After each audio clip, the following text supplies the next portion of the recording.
Hi, moms and dads. Dr. Nicole here with some more family-friendly tech tips.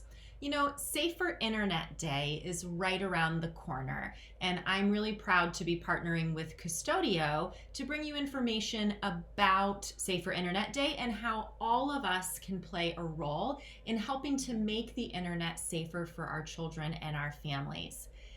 Here's some statistics that you might not be aware of, but that are important for parents to know. 1 in 10 children admits to visiting adult content sites when their parents aren't around. You know, it's easy for us to think, oh, my child wouldn't do that, or, my kid's a good kid, he or she would never look at those things. The reality is that even good kids look at things that they're not supposed to sometimes, and they get curious, and sometimes those types of things are way too easily accessible, and kids can even inadvertently find inappropriate content online.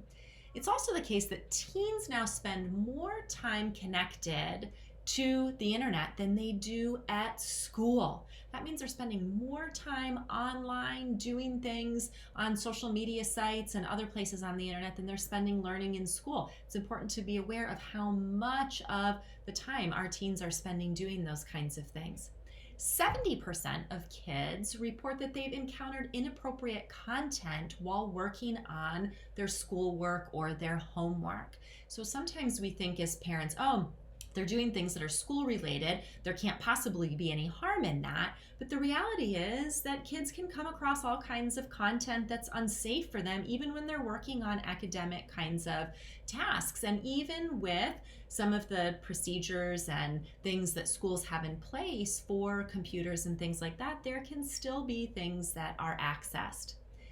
Here's a statistic that we need to be aware of. 20% of kids say that they would be afraid to tell their parents if they came across something negative or inappropriate online or had an inappropriate experience online. And one of the things I think is most important for us to realize is that only 1 in 4 parents has considered using parental control software.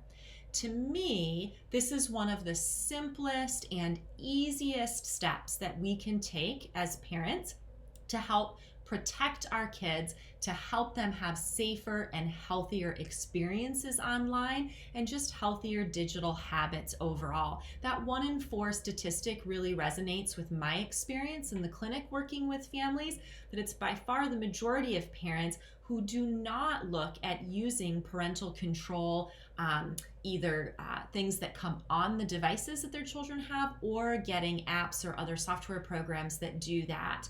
And most parents know that this would be a helpful thing to do, that we need to be taking responsibility for guiding our children towards healthy online use, healthy digital habits, but only a few of us are actually implementing those kinds of steps. So while these statistics can be alarming, and certainly they should raise our level of concern about what's happening for our kids online, the upside of it is that when we're aware of this information, we can take steps to help make internet use and digital device use safer. So look into the screen time apps and things that come on the devices that you have. Look at other software programs and apps like Custodio that make it really easy to set these things up to help kids be safer. And let's remember that we all play a role in making the internet and online experiences safer and healthier for our kids.